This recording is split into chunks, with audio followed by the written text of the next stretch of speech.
आज की इस कक्षा में आपको अर्थात क्लास 12th के स्टूडेंट्स के लिए केमिस्ट्री सॉल्यूशन चैप्टर से विलयन की सांद्रता को व्यक्त करने की विधियां बताई जा रही है। विलयन की सांद्रता को व्यक्त करने की विधि के रूप में कुछ विधियों के बारे में जानकारी दी गई है। आप पहले से जानते हैं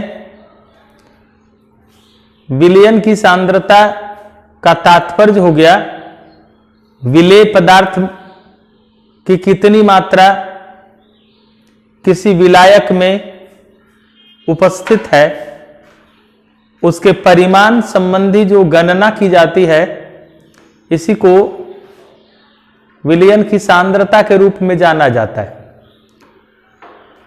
इसमें ग्राम प्रति इकाई सांद्रता, पीपीएम सांद्रता, मोलरिटी एवं मोल फ्रैक्शन के बारे में आज जानकारी दी जाएगी।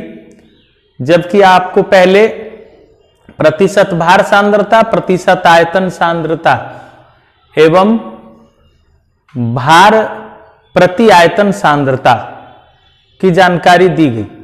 भार प्रति आयतन सांद्रता के अंतर्गत ही ग्राम प्रति इकाई सांद्रता जाना जाता है।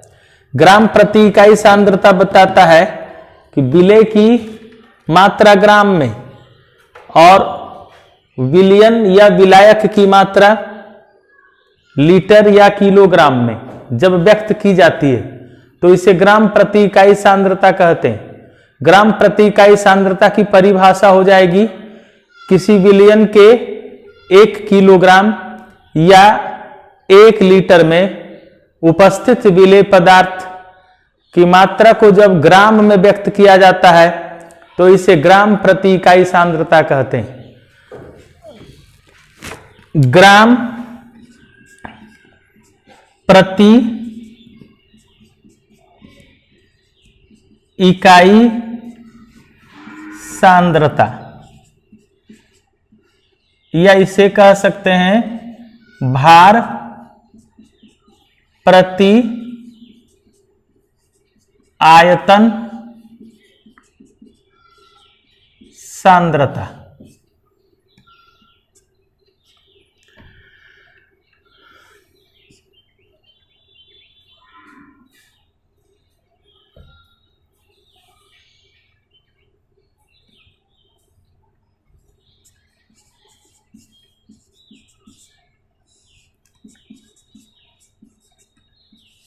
किसी विलयन के इकाई लीटर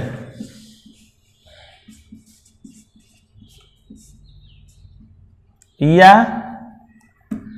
अब यहां आयतन की बात है इसलिए इकाई लीटर, किसी विलयन के इकाई लीटर में उपस्थित विलेय पदार्थ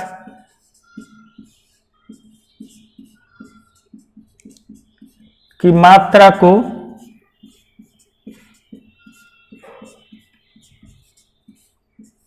जब ग्राम में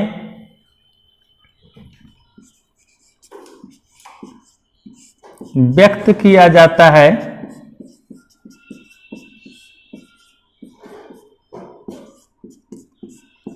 तो इसे ग्राम प्रति इकाई सांद्रता कहते हैं।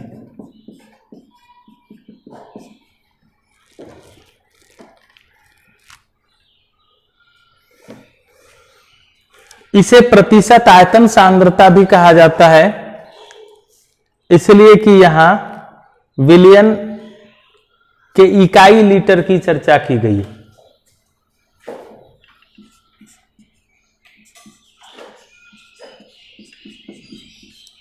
ग्राम प्रति इकाई सांद्रता बराबर विलेय की मात्रा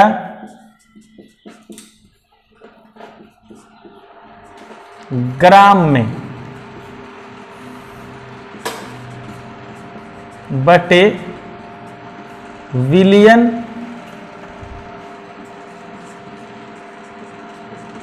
की मात्रा लीटर में।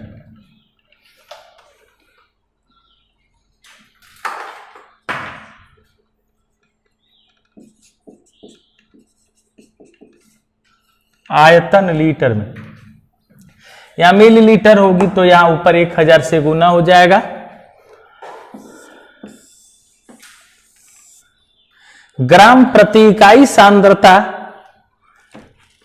के रूप में आयतन लीटर में यहां आया, तो एक दूसरा भी आ सकता है जो भार प्रति आयतन सांद्रता नहीं होगी। अभी यहां ग्राम प्रति इकाई सांद्रता और भार प्रति आयतन सांद्रता दोनों है, इसलिए यहां आयतन लीटर में है। और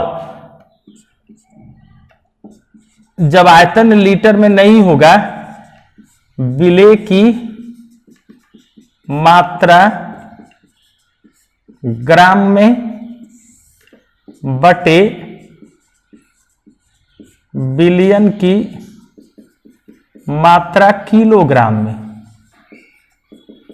यह भी ग्राम प्रति इकाई सांद्रता ही है। अर्थात ग्राम प्रति इकाई सांद्रता दो रूपों में व्यक्त हो सकती है। एक विलयन या विलायक की मात्रा किलोग्राम में हो, या फिर विलयन या विलायक का आयतन लीटर में हो। ये दोनों रूपों में ग्राम प्रति इकाई सांद्रता को अभिव्यक्त किया जाता है। अब इसके बाद पीपीएम सांद्रता के बारे में जानना है, जिसे पार्ट पर मिलियन कॉन्सेंट्रेशन कहते हैं।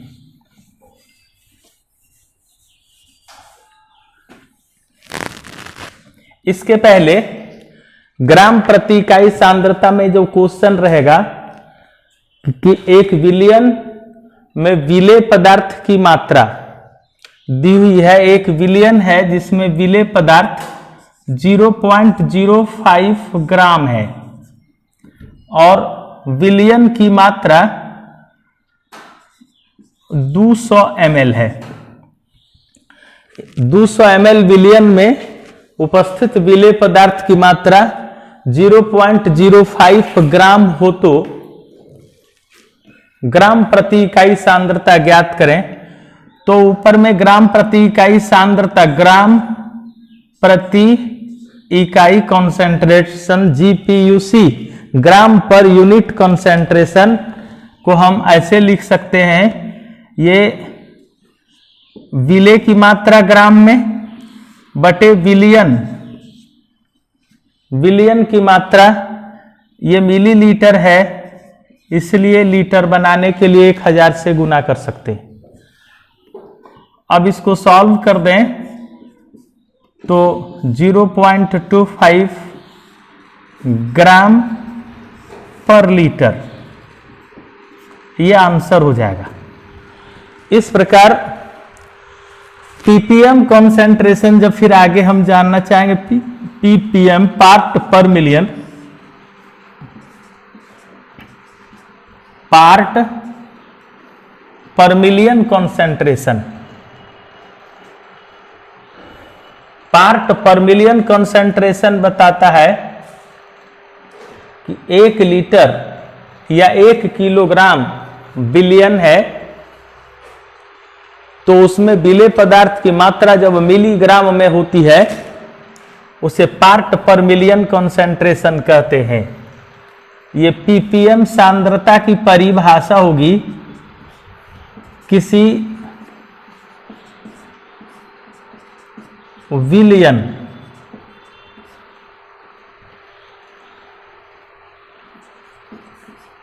के 1 लीटर या 1 किलोग्राम में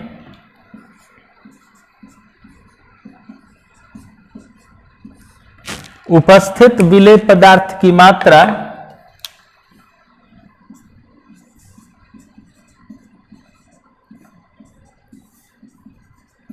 विलेय पदार्थ की मात्रा जब मिलीग्राम में व्यक्त की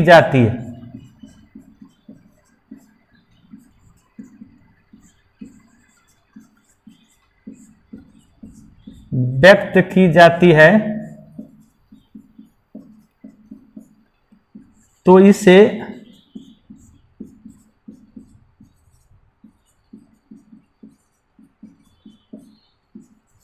पीपीएम सांद्रता कहते हैं।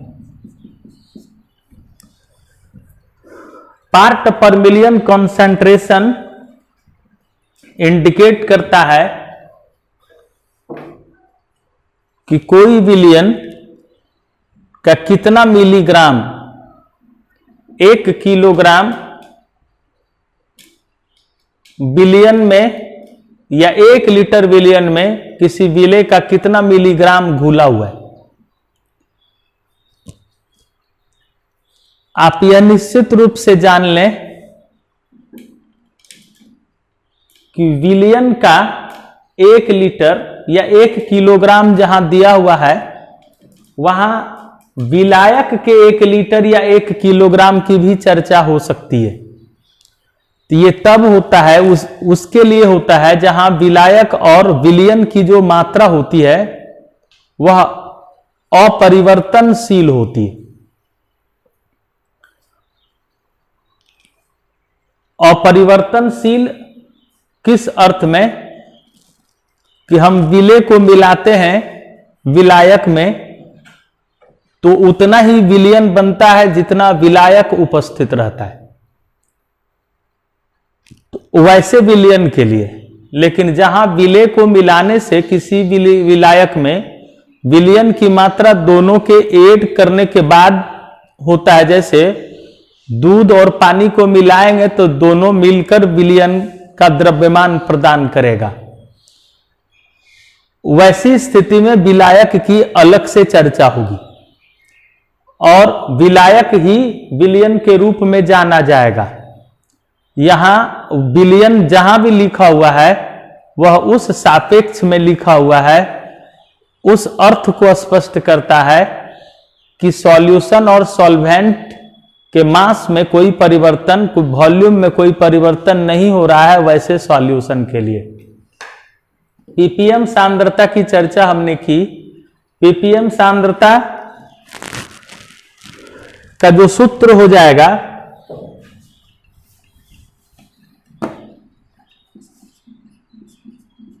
पीपीएम कॉन्सेंट्रेशन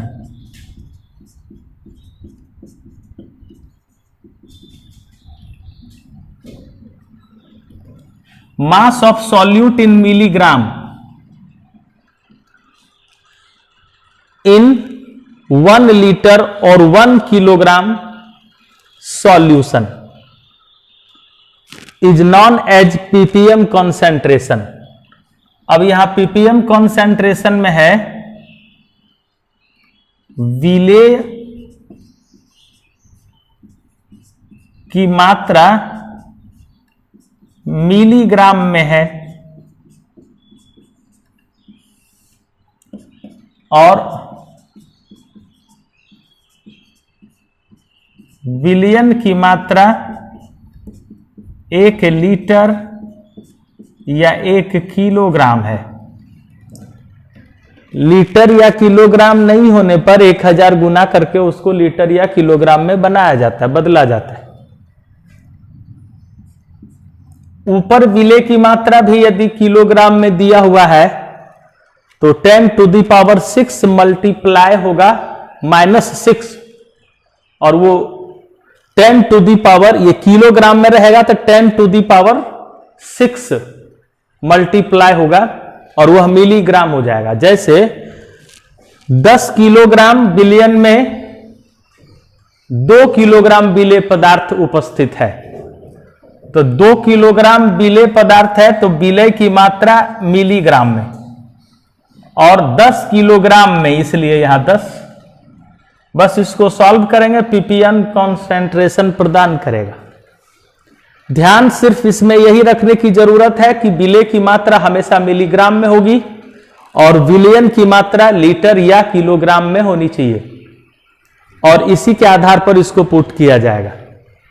ppm कॉन्सेंट्रेशन प्रदान करता है। इसके बाद सांद्रता के रूप में मोलालिटी को जानना है। मोलालिटी क्या है? तो इसमें विलयन की मात्रा किलोग्राम में होगी। ppm कॉन्सेंट्रेशन के बाद मोलालिटी को जानना है। मोलालिटी, मोललता,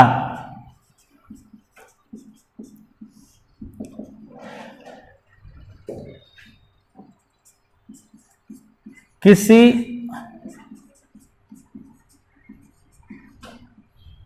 विलयन के 1 किलोग्राम, यहां तात्पर्य विलायक से है। किसी विलयन के 1 किलोग्राम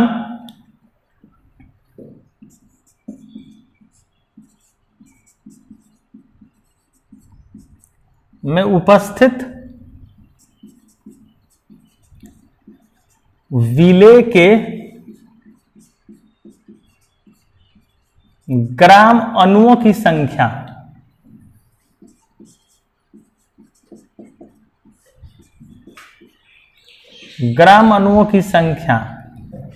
जिसे मोलों की संख्या भी कहा जाता है। किसी विलयन के 1 किलोग्राम में उपस्थित विलेय के ग्राम अणुओं की संख्या या मोलों की संख्या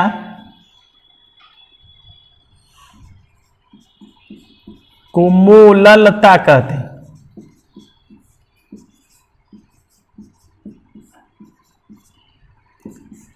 number of gram molecule of solute dissolve in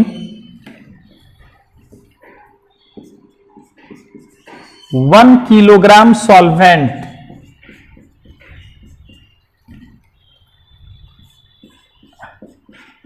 solution।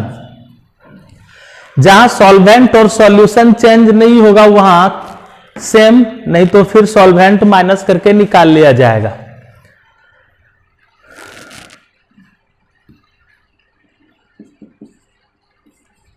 Is called molality. अब ये इंपॉर्टेंट है ज्यादा, इसी से मोललता, मोलरता और मोल प्रभात से अधिकांश प्रश्न पूछे जाते हैं। ppm से भी कुछ क्वेश्चन रहता है, जो अभी हमने बताया ppm के बारे में। अब इसमें यह जानना है विलेय के ग्राम अणुओं की संख्या या मोलों की संख्या। आप 11th क्लास में इसको जान चुके हैं। ग्राम अणुओं की संख्या या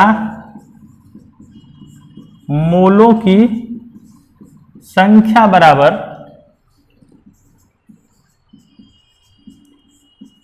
पदार्थ की मात्रा बटे अनुभार, या फिर यौगिक रहने की स्थिति में तत्व की मात्रा बटे परमाणु भार। ग्राम अणुओं की संख्या या मोलों की संख्या निकाली जाती है। जैसे 90 ग्राम जल है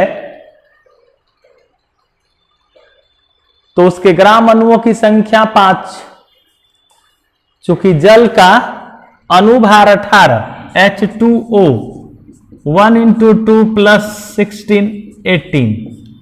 अब 90 ग्राम है तो पदार्थ की मात्रा यहां हम 90 लिखेंगे और जल का अनुभार 18 है, कट गया 5 मोल या 5 ग्राम 5 ग्राम अणु हो गए।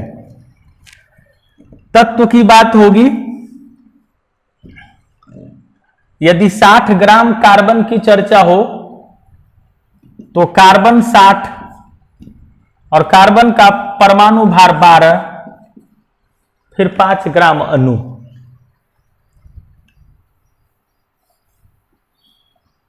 इस प्रकार यदि 32 ग्राम ऑक्सीजन की चर्चा हो तो 32 ऑक्सीजन का परमाणु भार 16, 2 ग्राम अणु।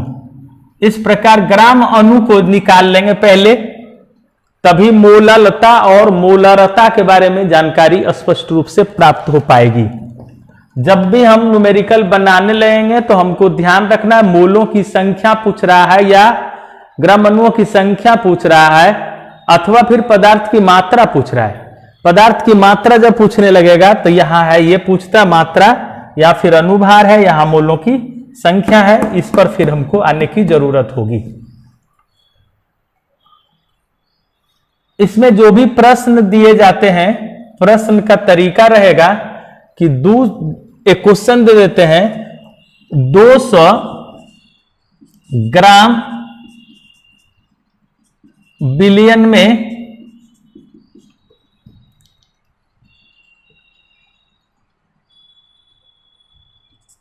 117 ग्राम या 200 ग्राम जल में 117 ग्राम NaCl घुला है।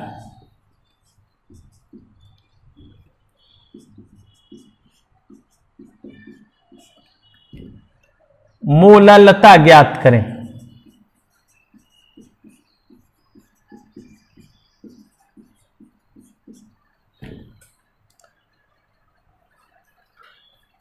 तो जो घुला हुआ है वही विलेय है, विलेय के ग्राम अणुओं की संख्या निकालनी है। विलेय के ग्राम अणुओं की संख्या तो NaCl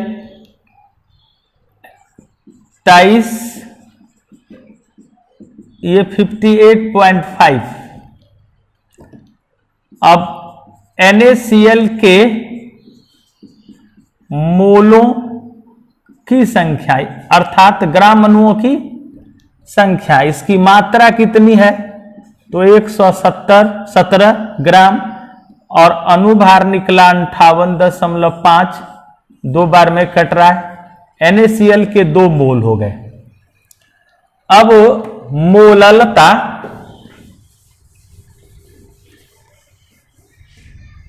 मोललता बराबर विलेय के ग्राम अणुओं की संख्या बटे विलियन की मात्रा ग्राम में गुना 1000। यहां किलोग्राम रहेगा तो 1000 गुना करने की जरूरत नहीं पड़ेगी। विलेय के ग्राम अणुओं की संख्या को हम n मानते हैं और विलियन की जो मात्रा है उसको हम m मानते हैं, फिर यहां 1000 लिखते हैं। m तब जब ये ग्राम में होगा। अभी हम NaCl वाला जो निकाले थे इसमें 2 हुआ और इसकी मात्रा 200 ग्राम है, 1000 गुना हो गया 10m आंसर। मोललिटी का वैल्यू निकला इस क्वेश्चन से।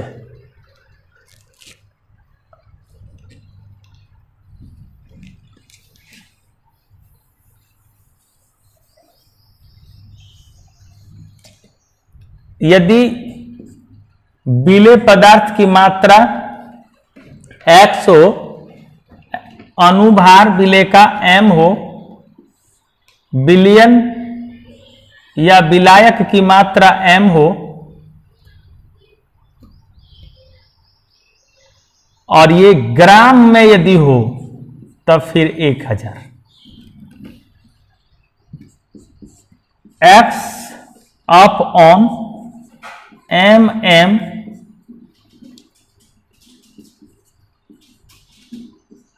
एक 1000 molality.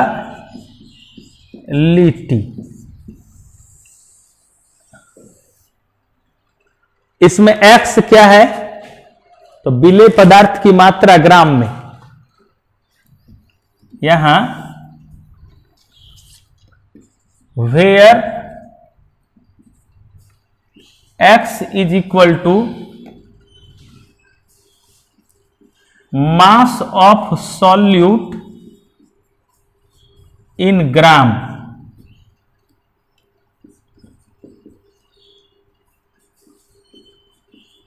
Molecular weight of solute, और फिर m is equal to mass of solution या तो सॉल्वेंट इन ग्राम, सॉल्यूशन या सॉल्वेंट का मास ग्राम में है। x by mm into 1000। इससे ज्यादा आसान, सबसे सरल यही है कि हम यहीं से इसको याद कर लें। विलेय के ग्राम अणुओं की संख्या बटे विलयन की मात्रा ग्राम में गुना 1000 या किलोग्राम होगा।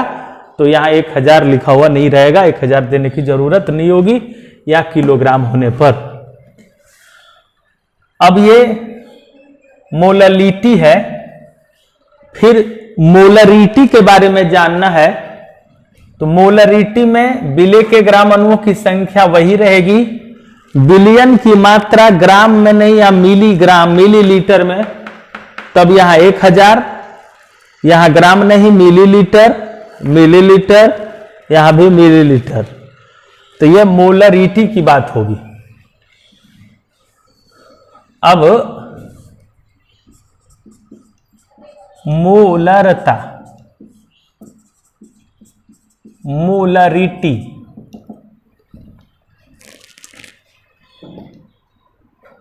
विलयन के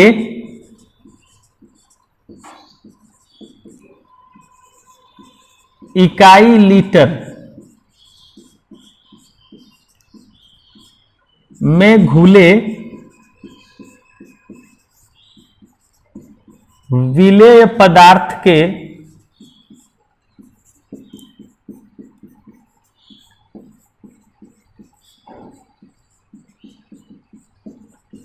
ग्राम अणुओं की संख्या को मोलरता कहते हैं।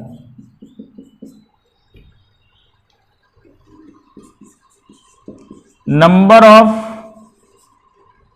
ग्राम मॉलिक्यूल और mole of solute in dissolve in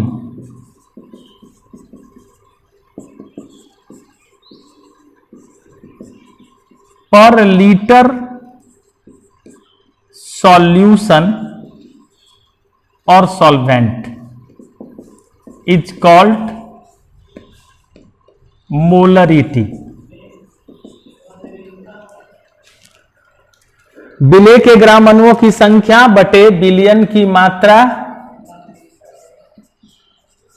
millilitre में, ml में, गुना 1000।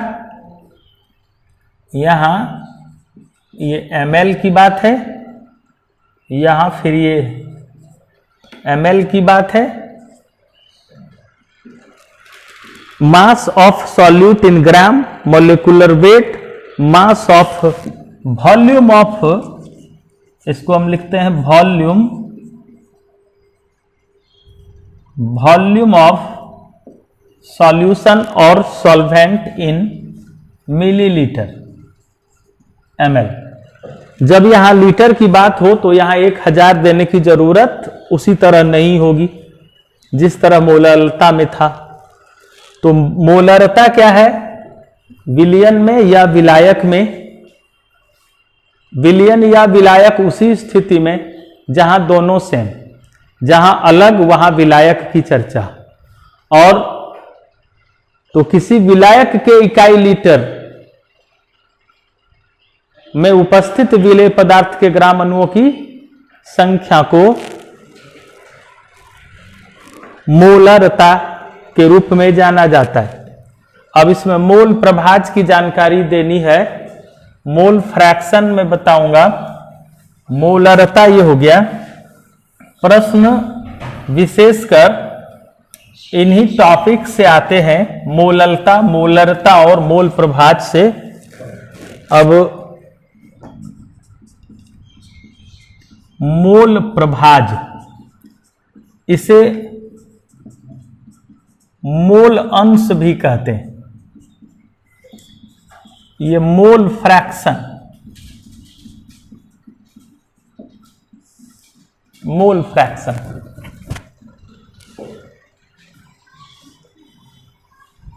विलयन का निर्माण विलेय और विलायक से हुआ है। तो विलेय के लिए भी मोल फ्रैक्शन होगा और विलायक के लिए भी मोल फ्रैक्शन होगा। विलयन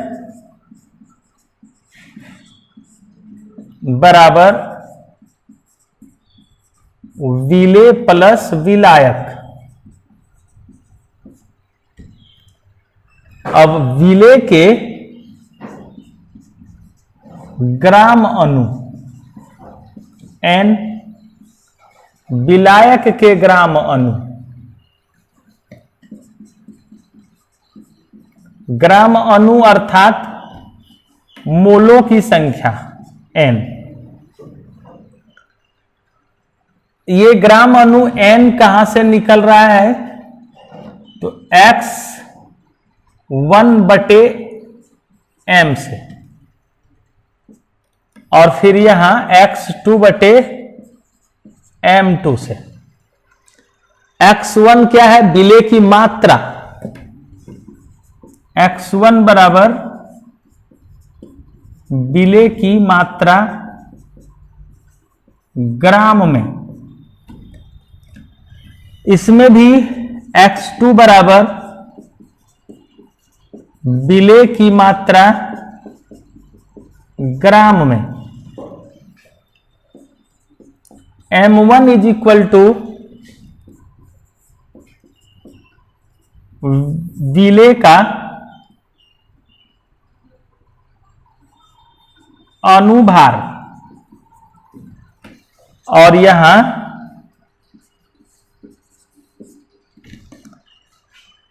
विलायक का अनुभार m2 इज इक्वल टू विलायक का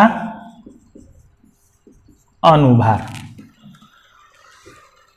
तब मोल अंश की जब बात होगी तो ये मोल अंश दो रूप में रहेगा, एक विलेय से और एक विलायक से।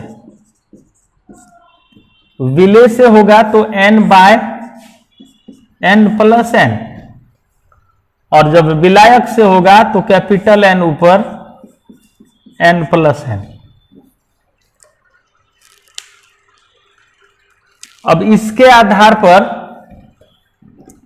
यहां से इसी को आगे बढ़ाएंगे तो n का वैल्यू x1/m1 बटे x1/m1 प्लस x2/m2। इसमें x2/m2 फिर x1/m1 प्लस x2/m2।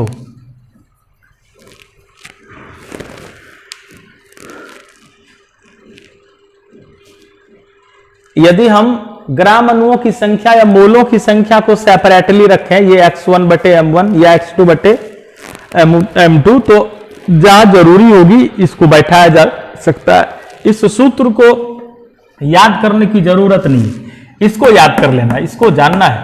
ये विलेय के ग्राम अणुओं की संख्या बटे विलेय जोड़ विलायक के ग्राम अणुओं की संख्या, फिर यहां है विलायक के ग्राम अणुओं की संख्या बटे विलेय जोड़ विलायक की ग्राम अणुओं की संख्या। यानी हर में हमेशा विलयन के कुल ग्राम अणुओं की संख्या है और अंश में विलेय के ग्राम अणुओं की संख्या है या तो विलायक के ग्राम अणुओं की संख्या है। जब विलेय के ग्राम अणु की संख्या होती है तो विलेय के लिए मोल अंश हुआ, और जब विलायक के लिए ग्राम अणुओं की संख्या होगी तो विलायक के लिए मोल अंश की चर्चा हो रही है। तो परिभाषा इसकी क्या हो जाएगी? अब परिभाषा जानना है। विलेय के ग्राम अणुओं की संख्या विलेय के ग्राम अणुओं की संख्या एवं विलयन के ग्राम अणुओं की संख्या के अनुपात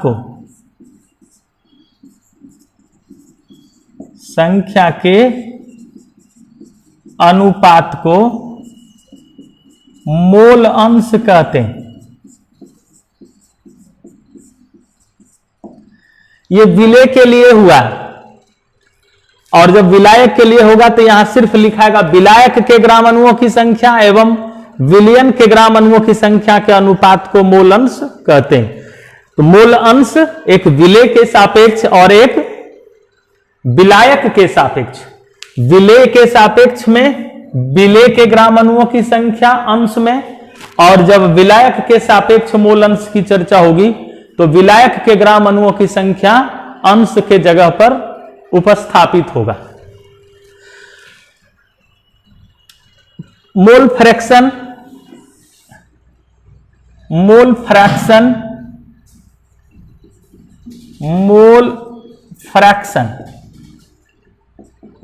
indicates the ratio of gram molecule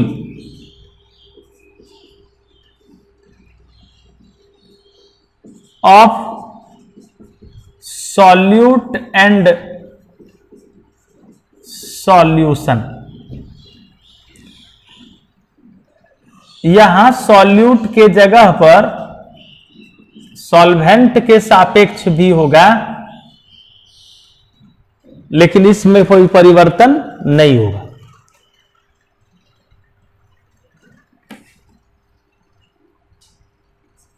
mole fraction is equal to gram molecule of solute या solvent upon gram molecule of solution.